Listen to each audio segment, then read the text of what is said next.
Hello everyone, and welcome back to Daily English Podcast.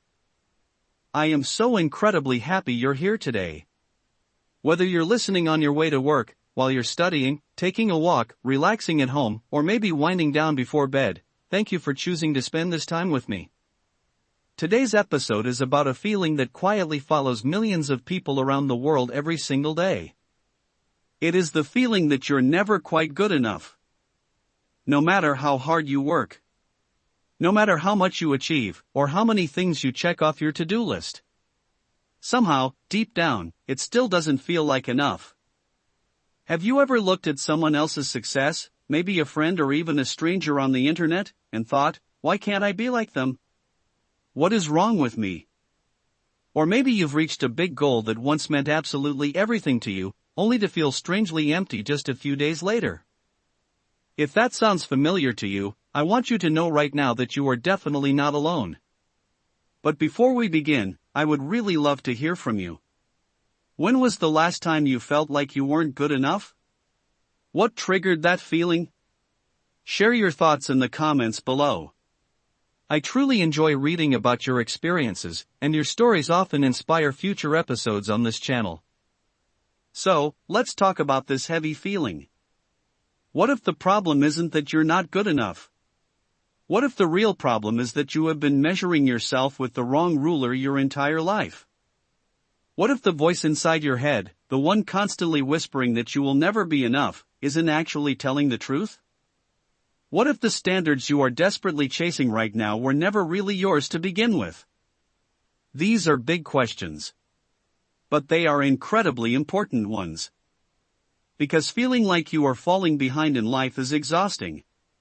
It takes away your joy. It makes you feel tired even when you have slept for 8 hours.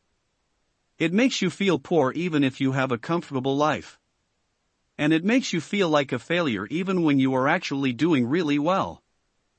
Many people quietly struggle with this.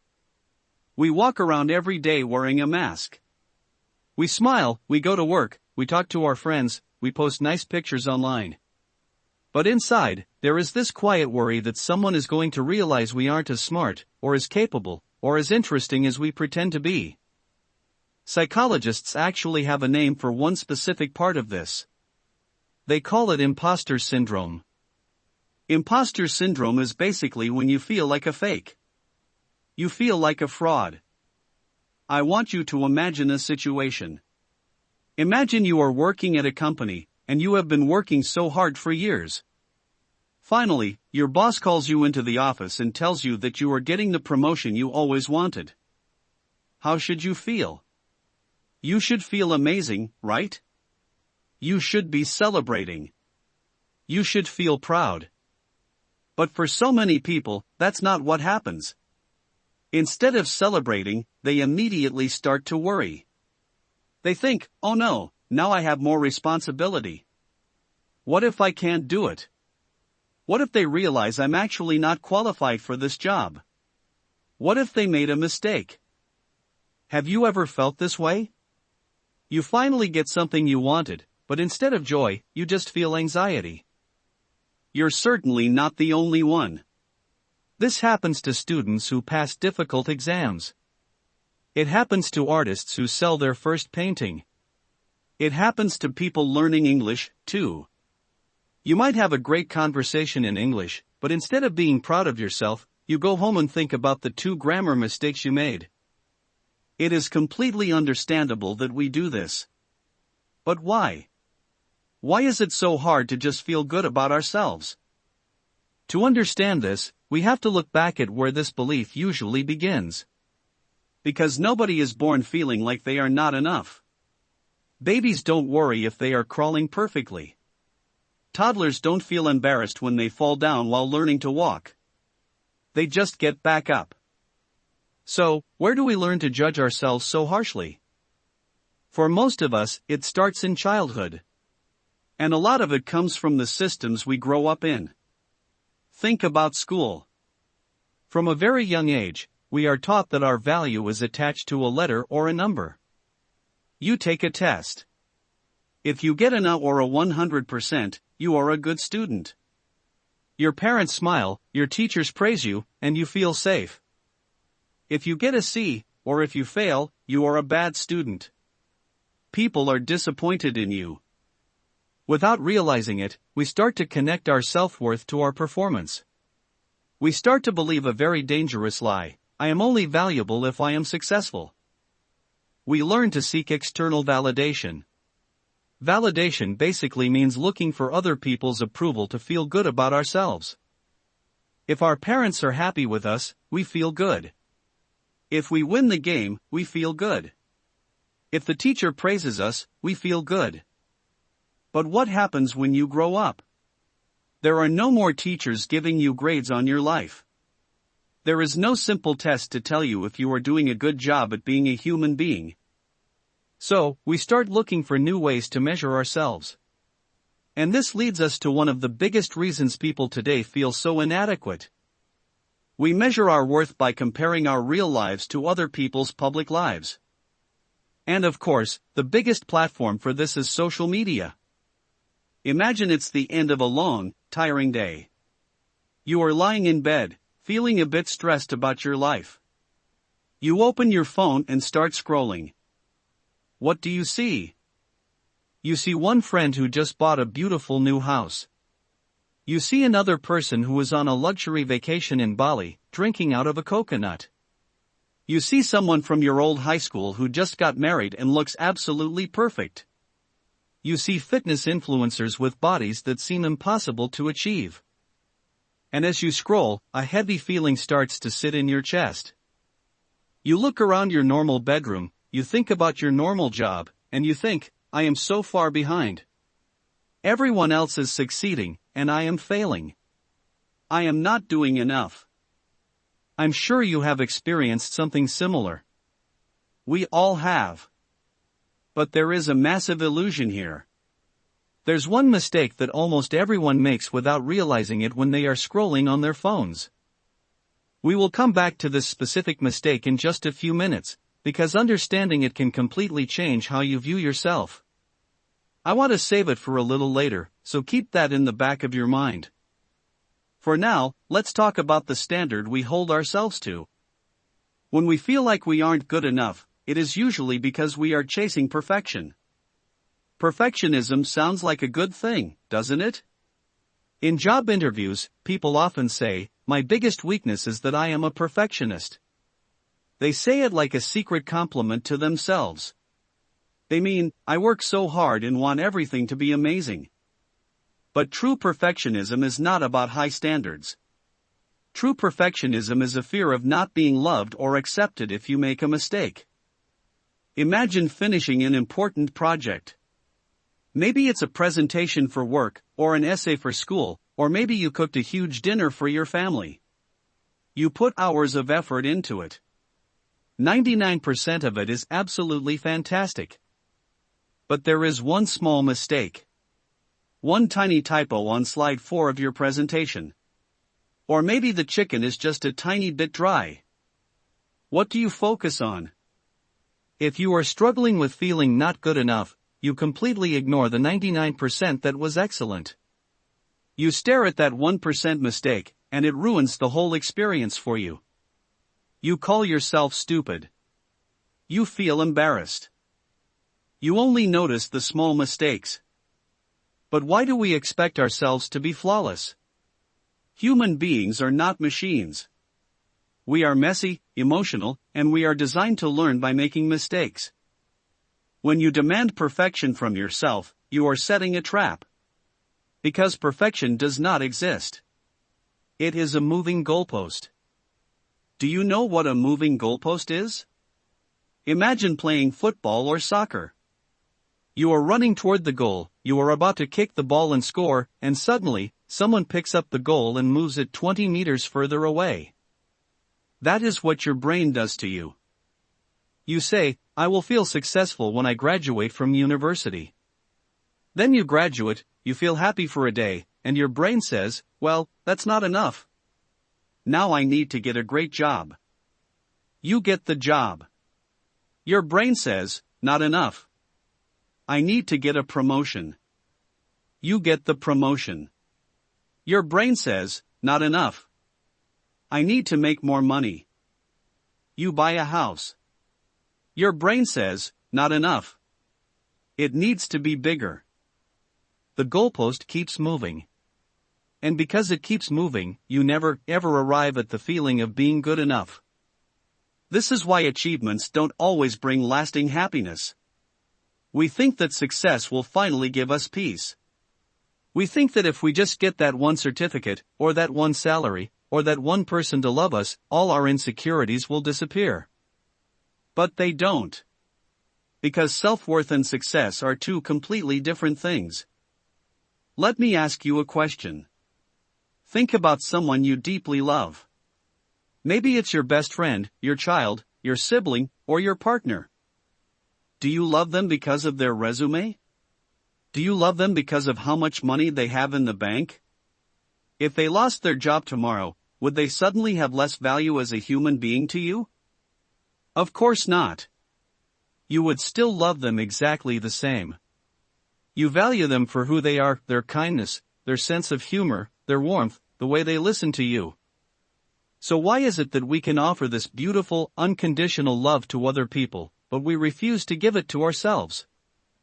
We demand that we earn our own respect. I want to remind you of a very simple but powerful truth. Your value as a human being is completely disconnected from your productivity. Let me say that again, because it's so important to hear. Your value as a human being has absolutely nothing to do with how much you produce, how much you achieve, or how perfect you are. Think about a $20 bill. If I hold up a clean, brand new $20 bill, you know exactly what it's worth. It's worth $20. Now, imagine I drop that money on the floor. I step on it. I crumple it up into a tiny ball. I throw it in the dirt. If I pick it up, brush it off, and unroll it, how much is it worth now? It's still worth exactly $20. Its value didn't change because it got dirty. Its value didn't change because it was crumpled or stepped on. You are exactly the same.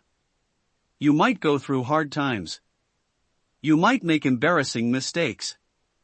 You might fail an exam, or lose a job, or have a relationship end. You might feel crumpled and stepped on by life. But your core value? Your worth? It hasn't dropped by a single cent. You are just as worthy of love, respect, and happiness on your worst days as you are on your very best days. If you are enjoying this conversation so far and finding it helpful, let me know by leaving a simple heart emoji in the comments. It lets me know that these topics are resonating with you. Earlier in the episode, I mentioned that there is one mistake almost everyone makes on social media that destroys their self-confidence. I promised we would come back to it. Here is the mistake. When you are scrolling through Instagram, Facebook, or TikTok, you are looking at other people's highlight reels. A highlight reel is the best, most beautiful, most filtered moments of a person's life. Nobody posts a picture of themselves crying in their car. Nobody posts a picture of their bank account when they are out of money. Nobody posts a video of the big argument they just had with their partner. They only post the smiles, the victories, and the beautiful sunsets. The mistake we make is this: we compare our own behind-the-scenes reality with everyone else's highlight reel. We compare all of our messy, complicated, anxious, behind-the-scenes moments with the perfectly edited picture someone chose to share with the world. It is an unfair comparison. It is like comparing the finished, beautiful movie in the cinema to the messy set where they filmed it, where actors forgot their lines and things broke down. When you realize this, social media loses a lot of its power over you. The next time you feel jealous of someone online, remind yourself, I am only seeing what they want me to see. I am not seeing the full story. Comparing yourself to others is a thief. It steals your confidence. It steals your focus.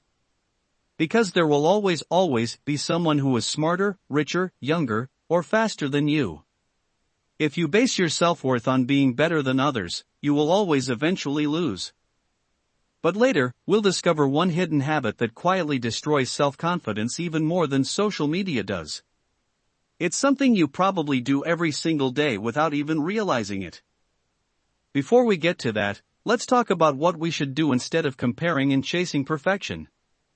If perfectionism makes us miserable, what is the alternative? The alternative is learning to appreciate progress instead of perfection.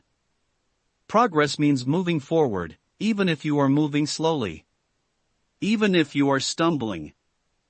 Let's look at learning English, since that's something we all have in common here. Learning a language is a perfect example of this. If you expect perfection in English, you will be terrified to speak. You will worry so much about using the wrong preposition or forgetting a vocabulary word that you will just stay silent. And if you stay silent, you will never improve. But if you focus on progress? If you focus on progress, you celebrate the fact that you understood 70% of this podcast today. Maybe last year, you would have only understood 50%. That is a massive victory. You celebrate the fact that you ordered a coffee in English, even if you accidentally said the wrong size. You still got a coffee. You communicated. Progress means accepting that mistakes are not evidence that you are stupid. Mistakes are simply evidence that you are trying. Imagine you are climbing a huge mountain. If you only look at the very top, the peak, you will feel exhausted. You will think, I am so far away. I will never get there. You will feel completely inadequate. But if you stop for a second, turn around, and look down at the valley below, you will see how far you have already climbed. You will realize how many steps you have already taken. We rarely look back to see how far we've come. We only look forward at the gap between where we are and where we want to be. I challenge you today to look back down your mountain. Look at the person you were 5 years ago. Think about the problems that used to give you terrible anxiety 5 years ago. Some of those problems, you handle easily today. Think about the skills you have now that you didn't have back then. You are growing. You are learning. You just aren't giving yourself credit for it.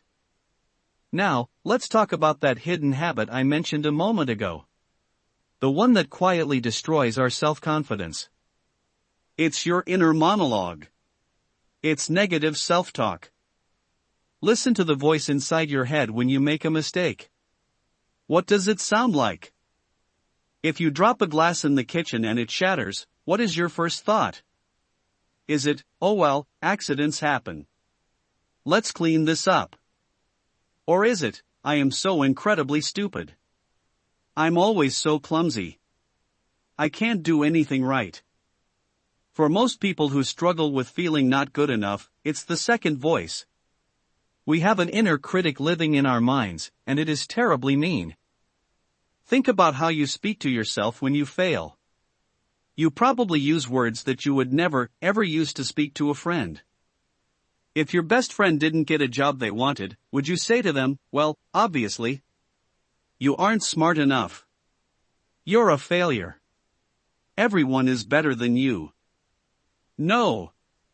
Of course not. You would comfort them. You would say, I am so sorry. Their loss. You are amazing and something better is coming. But when it happens to us, we become our own worst enemy. We beat ourselves up emotionally.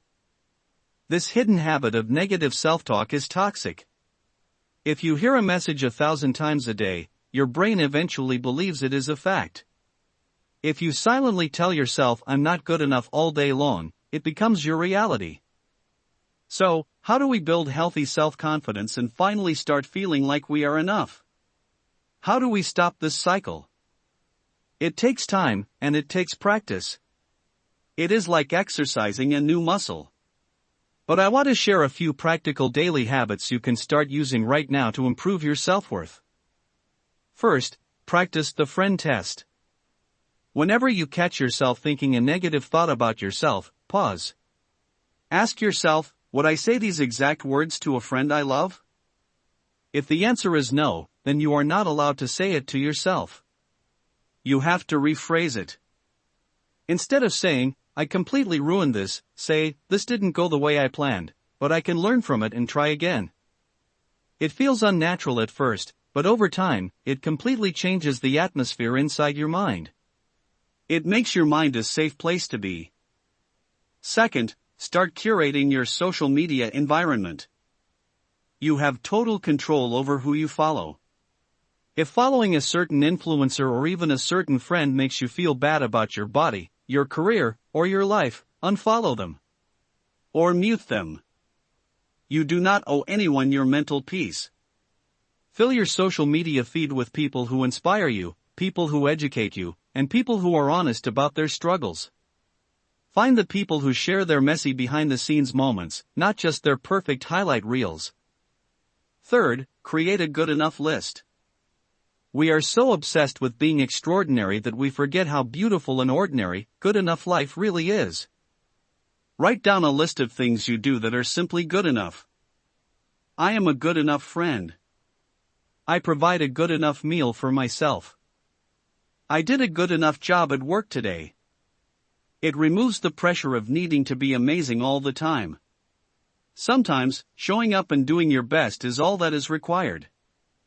Finally, practice self-compassion. Self-compassion means treating yourself with warmth and understanding during difficult times, rather than judging yourself harshly. When you feel like you are falling behind, instead of punishing yourself, put a hand on your heart and say quietly to yourself, "This is a really tough moment right now. It is okay that I am struggling. I am doing the best I can with the tools I have." It sounds so simple, but it is deeply healing. Building self-worth isn't about looking in the mirror and shouting, "I am the best person in the world." That's just arrogance. True self-worth is quiet. It is peaceful. It is simply looking in the mirror and saying, "I am a flawed, imperfect human being who is still learning. And that is perfectly okay. I am enough exactly as I am." It's important to remember that this isn't a magical fix. You will still have bad days. You will still have moments where you doubt yourself, where you look at someone else and feel a little sting of jealousy, or where you make a mistake and feel embarrassed. That is just part of the human experience. But when those moments happen, you don't have to unpack your bags and live there. You can acknowledge the feeling, take a deep breath, and remind yourself of the truth. You do not have to earn your right to be here. You do not have to achieve great things just to be worthy of rest, or love, or happiness. Your worth was given to you the second you were born, and absolutely nothing in this world can take it away from you. As we wrap up our conversation today, I want you to take a deep breath. Drop your shoulders away from your ears. Unclench your jaw. Remember this, your value is not determined by your achievements. Your value is not determined by how well you speak English, how much you weigh, or what your job title is. Progress matters so much more than perfection.